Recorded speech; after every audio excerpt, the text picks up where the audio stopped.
যে নতুন যে ছাত্রদের দল হলো, এরা নাকি, আমি সত্য মিথ্যা জানি না, আমি জাস্ট ফেসবুকে দেখেছি, জি জি জি। এরা বসুন্ধরার গ্রুপের কাছ থেকে 1500 কোটি টাকার প্রতিশ্রুতি পেয়েছে নির্বাচনের খরচ মেটানোর জন্য। কালকেই দেখলাম ছাত্রদের ওই যে নাহিদ ইসলাম বলেছে যে আমাদেরকে ধনী মানুষরা তো আমাদেরকে টাকা পয়সা দিচ্ছে, এখন এদের নাম প্রকাশ করলে তাদের ক্ষতি হবে না, এই গ্যারান্টি কে দিই? উনি যদি আত্মমর্যাদা সম্পন্ন ব্যক্তি হয়ে থাকেন তাহলে ওনার বলা উচিত যে আমি অনেক চেষ্টা করেছিলাম, আমি পারলাম না, কেমন, এবং এখন আমি এখান থেকে চলে যেতে চাই। আসাদ ভাই, আপনাকে আমাদের অনুষ্ঠানে স্বাগত জানাচ্ছি। আশা করি আপনি আমাকে শুনতে পাচ্ছেন। আপনাকে ধন্যবাদ, হ্যাঁ আপনাকে আমি শুনতে পাচ্ছি। আসাদ ভাই, আপনি মানে অনেক কিছুই দেখেন এবং আপনাকে আমি দেখেছি বিভিন্ন বিষয়ে আপনার মানে চিন্তা ভাবনা খুব স্পষ্ট এবং যেটা বুঝেন সেটাই লেখেন। তো আমি গত দুদিন ধরে আমি খেয়াল করছিলাম যে আপনার ফেসবুক যে বিভিন্ন আপনি স্ট্যাটাস দেন, সেখানে কেন যেন মনে হচ্ছে যে আপনি এই সরকারের উপর বোধহয় বেশি আশা করেছিলেন, অথবা এখন তারা যা করছে তাতে আপনি একটু আনহ্যাপি। তো কেন আপনার এই মানে অতৃপ্তির কারণটা কি? ধন্যবাদ আপনাকে। আমি খুব সংক্ষেপেই বলি যে হ্যাঁ, আমরা তো সবাই খুব আশান্বিত ছিলাম, বিশেষ করে ডক্টর ইউনূসের মতো এরকম একজন সম্মানিত লোক, সারা বিশ্ব তাকে চেনে, আমরাও তাকে চিনি। তিনি যখন দায়িত্ব নিলেন স্বাভাবিকভাবেই সবার মনে বেশ একটা ভালো মানে আশার সঞ্চার হয়েছিল। কিন্তু এবং আমি জানি না আপনার চোখে পড়েছে কিনা, উনি 8 তারিখে, অগাস্টের 8 তারিখে শপথ নিলেন, নেওয়ার পরে 10 তারিখে আমি প্রথম পোস্টে লিখেছিলাম জোরালো সমর্থন দিয়ে যে এই জাতি আপনার সঙ্গে আছে, আপনাদের সঙ্গে আছে, এবং আশা করি আপনারা ভালো কাজ করবেন। এবং সেখানে দুটো কথা আমি লিখেছিলাম তার উদ্দেশ্যে, যে আপনি সর্বপ্রথম আহ, আপনাদের, আপনি সহ উপদেষ্টা পরিষদে যারা আছেন এবং সরকারের বিভিন্ন সিনিয়র সেক্রেটারি বা সেক্রেটারি যারা আছেন তাদের সম্পদের হিসাব দিতে বলেন। তো রাইট। আহ, এবং আরেকটা বলেছিলাম যে আইনের শাসন প্রতিষ্ঠা করার জন্য সর্বাগ্রে যেটা প্রয়োজন সেটা হলো যে চিহ্নিত যে সমস্ত দুর্বৃত্ত আছে গত সরকারের দোসররা, তাদের মধ্যে ব্যবসায়ী আছে, আমলা আছে, রাজনৈতিক লোকজন আছে, তাদেরকে আপনি আইনের আওতায় আনেন খুব দ্রুত, তাহলে মানুষের মনে আস্থা বাড়বে। তো যাই হোক, উনি 13 তারিখে, অগাস্টের 13 তারিখে প্রথম জাতির উদ্দেশ্যে ভাষণ দিলেন এবং সেখানে অনেক কথা বললেন। তার মধ্যে বলেছিলেন যে আমরা আমাদের যার যাদের সম্পদ আছে সেটা আমরা মানুষের সামনে প্রকাশ করব। জি খুব ভালো কথা। এরপরে একমাত্র আমি দেখেছিলাম উপদেষ্টা ফজলুল কবির খান তার ফেসবুক পোস্টে বলেছিলেন যে তিনি অলরেডি সেটা করেছেন আয়কর রিটার্নের মাধ্যমে। এবং তিনি এও বলেছিলেন যে আমি এখন আমার যে সম্পদ আছে, আমি যখন এই পদ থেকে চলে যাব তখন আমার সম্পদ বাড়া বা কমা সেটাও আপনাদেরকে আমি জানাবো। যা হোক, উনি সেটা জনসমক্ষে প্রকাশ করেননি, কিন্তু উনি বলেছেন যে উনি সেটা দিয়েছেন এবং আমরা সেটা ধরে নিচ্ছি। এরপরে আমি আশা করেছিলাম যে ডক্টর ইনুস এবং তার অন্যান্য সহকর্মী যারা আছেন, সেক্রেটারিরা আছেন, তারা সেটা দেবেন। কিন্তু আজকে দেখেন প্রায় 8 মাস, 7 মাসের উপরে হয়ে গেল, এবং আমি ইতিমধ্যে 4বার এটা নিয়ে লিখেছি, কিন্তু এখনো পর্যন্ত উনি সেটা দেন নাই। কেন দেন নাই এটা আমার কাছে বোধগম্য না। আহ, তার কারণ আমি মনে করি এই দেশের দুর্নীতির সবচেয়ে বড় আখড়া হলো সরকার। কেমন, জি। তার কারণ সাধারণ মানুষের তো সরকারের না থাকলে তো তার দুর্নীতি করার কোনো স্কোপ নাই। হম। হুম। তো সেই জন্য আমি বলেছিলাম যে আমরা আগের যে সমস্ত প্রধানমন্ত্রীরা ছিলেন তাদেরকেও আমরা অনেক মানে অনুরোধ করেছিলাম, দাবি জানিয়েছিলাম যে আপনাদের সম্পদের হিসাবগুলো দেন। আপনার হয়তো মনে আছে শেখ হাসিনা 2009 সালে ক্ষমতায় আসার পরে তিনি বললেন যে আমি এটা নির্দেশ দিয়েছি সবাইকে, কিন্তু পরে যখন এটা নিয়ে লেখালেখি শুরু হলো বা প্রশ্ন শুরু হলো, উনি তখন বলেছিলেন যে মন্ত্রীরা সব আমার কাছে জমা দিয়েছে, অ্যাজ ইফ ওই যে বলে না যে শিয়ালের কাছে মুরগি রাখতে দেওয়া। হ্যাঁ। তো আজ পর্যন্ত কোনো, সেই জন্য আমি বারবার করে বলেছিলাম ডক্টর ইউনূসকে যে আপনি এই যে কাজটা করেন, আপনি একটা দৃষ্টান্ত স্থাপন করেন জাতির সামনে, যাতে করে ভবিষ্যতে যারা আসবে তারা একটা চাপে থাকবে এটা করার জন্য। এবং আপনার নিশ্চয়ই মনে আছে যে প্রথমে 15ই নভেম্বর তারা ডেডলাইন ঠিক করেছিল সরকারি কর্মকর্তাদের জি। সম্পদের হিসাব দেওয়ার জন্য। সেটার থেকে পরে আরো 1 মাস বাড়ালো, তারপরে আরো 15ই ফেব্রুয়ারি ছিল লাস্ট ইয়ে, কিন্তু আজ পর্যন্ত আমরা জানতে পারলাম না যে কার কি সম্পদ আছে কেমন। তো যাই হোক, মানে এটা আপনি নিয়ে আমি আপনি খুবই আসলে কি চান? আমি আসলে একটু থামাই আপনাকে, আপনি আসলে কি চান? আপনি কি চান যে ওই আগের মতোই সব হিসেব যে প্রধান উপদেষ্টাকে দিবে, অথবা সরকারি কোনো একটা মন্ত্রণালয়কে দিবে, নাকি দেওয়ার পর সেটাকে পাবলিক করা হবে? আপনি কি না সব হিসাব পাবলিক পাবলিক না। করতে চান? পাবলিক হ্যাঁ ডোমেইনে থাকুক অবশ্যই। এটা চান? হ্যাঁ পাবলিক তো করতে চাই এই জন্য, বিকজ তারা তো পাবলিক অফিস হোল্ড করে। এটা রাইট। তো তাদের নৈতিক দায়িত্ব, কেমন, যে তাহলে তাহলে মানুষ বুঝতে পারবে যে তাদের কি সম্পদ বাড়লো বা কমলো। এখন আপনি বলতে পারেন আমি তো আয়কর রিটার্নে দিয়েছি, কয়টা মানুষ আয়কর রিটার্ন দেখবে? আপনার এটা তো কনফিডেন্সিয়াল জিনিস, তাই না? তো রাইট। আপনি, রাইট। এটা তো আপনার মানে নৈতিক দায়িত্ব মানুষকে জানানো যে আপনার কি আছে, এবং আপনি যখন চলে যাবেন তখন আপনার কি, তাহলে মানুষ বুঝতে পারবে। এতে হবে কি, পরবর্তীতে যারা ক্ষমতায় আসবে তারাও একটা প্রেসারে থাকবে যে তাদের এই কাজটা করতে হবে। তখন একটা কথা, আমার বিশ্বাস। আমি একটু বলেন। থামাই আপনাকে। আপনার মানে সেন্স থেকে, আপনার কমন সেন্স থেকে কি মনে হয় যে তারা কেন এটা দিচ্ছেন না, কেন এটা নো, প্রকাশ করতে গরিবেশি করছেন? আপনি কেন, মানে কারণটা কি থাকতে পারে? আচ্ছা আপনার কি আমি তো ধারণা? সে কথাটা লিখেছিও আমার ওই পোস্টের মধ্যে, যে এখন মানুষের ডক্টর ইউনূসের সততা সম্পর্কে, যে তার স্বচ্ছতা সম্পর্কে যে আহ, মানুষের একটা বিশ্বাস ছিল, সেই বিশ্বাসে ঘাটতি দেখা দিয়েছে। তো আমার কাছে তো এটা বোধগম্য না যে কেন তিনি তিনি যদি সৎ মানুষই হবেন বা অন্যান্য উপদেষ্টা যদি সৎ হবেন, সেক্রেটারিরা যদি সৎ হবে, তাহলে এটা তাদের দিতে অসুবিধাটা কোথায়? এটা তো বোধগম্য না। আচ্ছা, 2 নাম্বার তাহলে যদি আরেকটা না জিনিস দেয়, যদি না দেয় হ্যাঁ, তারা শেষ পর্যন্ত, তবে এখনো দেয়নি, নির্ধারিত হ্যাঁ, সময় তারাই তো নির্ধারণ করে দিয়েছিল, সেই সময়টা রাইট, পার রাইট। হয়ে যাওয়ার পর যদি তারা এখনো না দেয়, তাহলে যদি কোনো মানুষ, কোনো সাধারণ মানুষ যদি ওনাদের সম্পর্কে মনে করে যে লোকগুলি অসৎ, তাহলে কি সেই মানুষটাকে দোষ দেওয়া যাবে? অ্যাবসলুটলি না, আমি তো সেই কথাটাই বলছি যে ওনাদের ভাবমূর্তির স্বার্থে, নিজেদের ভাবমূর্তির সাথে এই জিনিসটা জনসমক্ষে প্রকাশ করা উচিত ছিল। আর প্রথম কথা হলো যে ডক্টর ইউনূস তিনি অনেক জায়গায় বক্তৃতা করেন, বিভিন্ন মানে ফি পান। এটা তো কোনো অবৈধ জিনিস না, এটা তো বৈধ, কেমন। তো আমি যদি বৈধভাবে কোনো মানে সম্পদ অর্জন করি বা টাকা অর্জন করি, ডলার অর্জন করি, সেটা আমার প্রকাশ করতে অসুবিধাটা কোথায়? আমি তো সেটার এগেইনস্টে ট্যাক্স দিব, তাই না? রাইট। এই যে এই স্বচ্ছতাটা তো আমাদের মানে যারা ক্ষমতাসীন তাদের মধ্যে থাকতে হবে।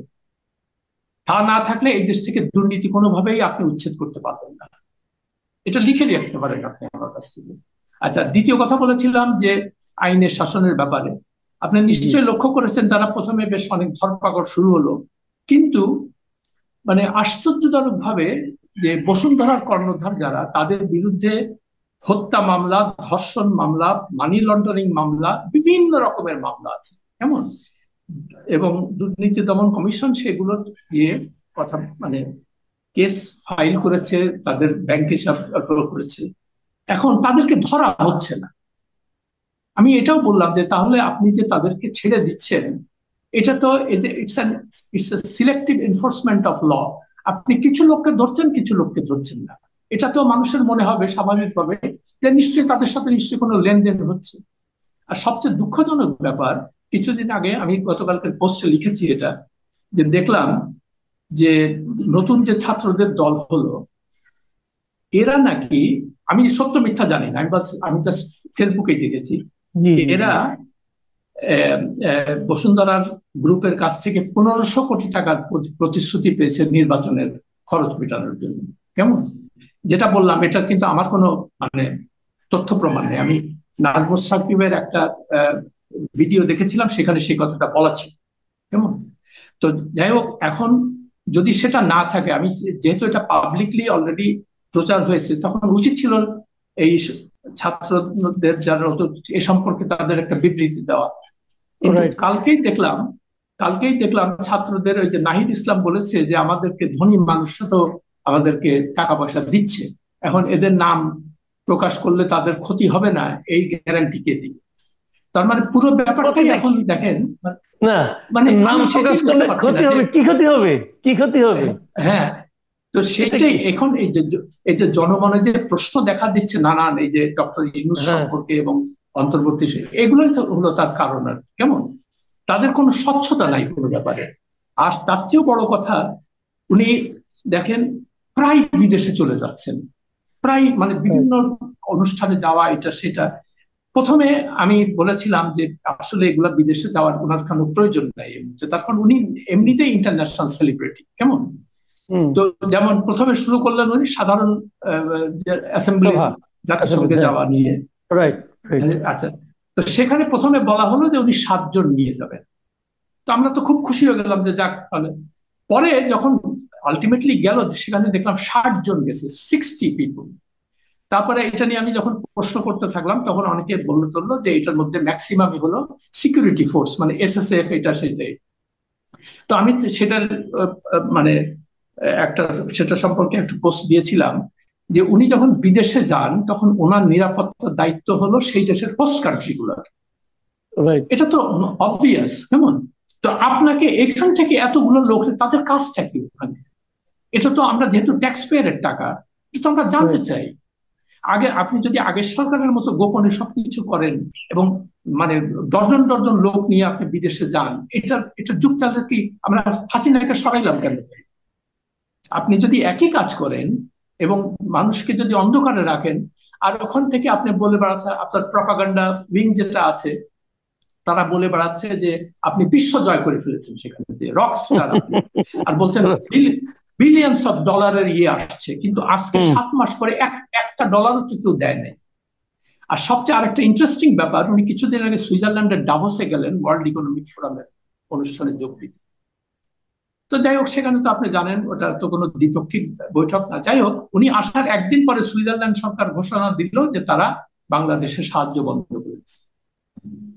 তো অদ্ভুত ব্যাপার, এরকম একটা লোক গেল ওখানে, যাওয়ার পরপরই একদিন পরে সুইজারল্যান্ড বন্ধ করে দিল। তাহলে এই যে মানুষকে যে বলা হচ্ছে যে উনি অনেক কিছু করছেন, অনেক মানে বিলিয়নস অফ ডলার উনি আনতেছেন বিদেশ থেকে, কিন্তু বাস্তবে আমরা দেখতেছি ঠিক উল্টো ব্যাপারটা হচ্ছে।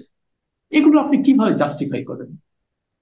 তো তারপরে আরো দেখেন আরেকটা সবচেয়ে আমার একটা ব্যক্তিগত বিশ্বাস ছিল যে এই উপদেষ্টা পরিষদে যারা আসবেন তারা সত্যিকার অর্থে দেশপ্রেমিক এবং দেশের জন্য তারা কাজ করবেন, এবং দেশ তাদেরকে একটা মানে সাংঘাতিক বড় সুযোগ দিয়েছে এটা করার জন্য, কেমন। তো এইটা তারা নিঃস্বার্থ ভাবে এই দেশ যে এইগুলা করবে।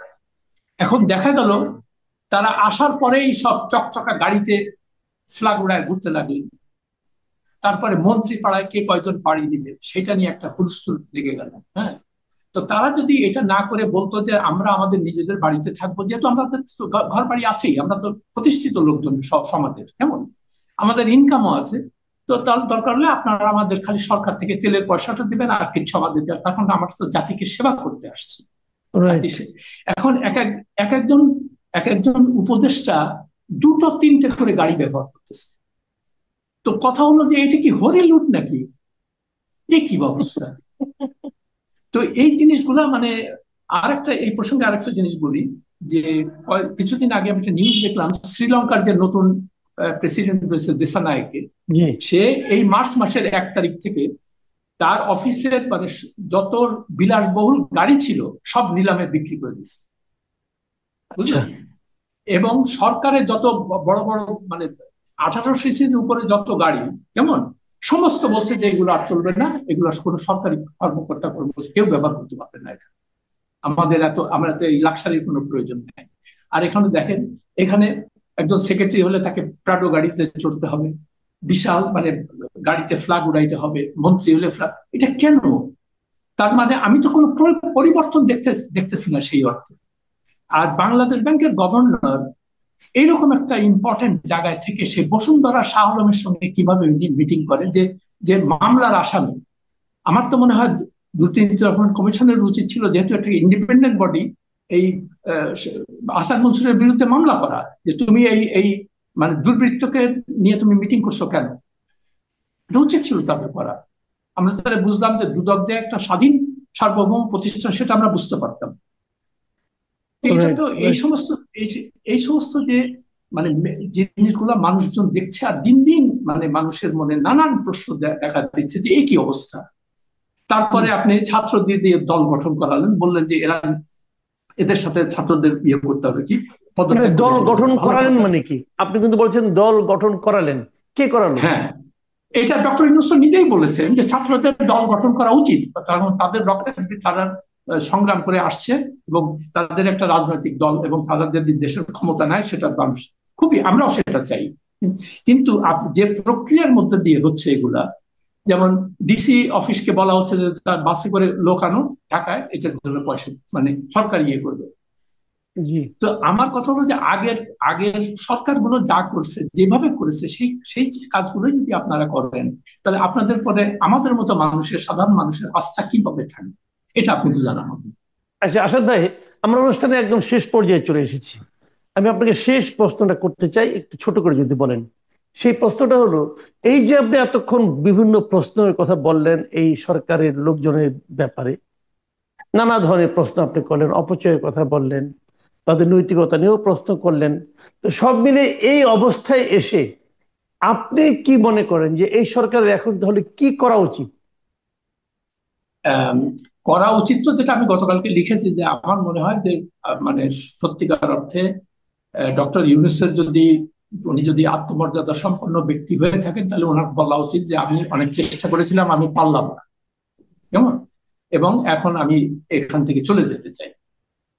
কিন্তু ওই যে ইংরেজিতে বলে ট্র্যাপিংস অফ অফিস, বুঝলেন, এই যে এসএসএফ, মার্সিডিজ গাড়ি, তারপরে যমুনা, হ্যাঁ, এগুলোর মানে কেন জানি না, মানে এগুলোর আকর্ষণ কি একেবারেই মানে মানে মানুষ কোনোভাবে রেজিস্ট করতে পারে না নাকি।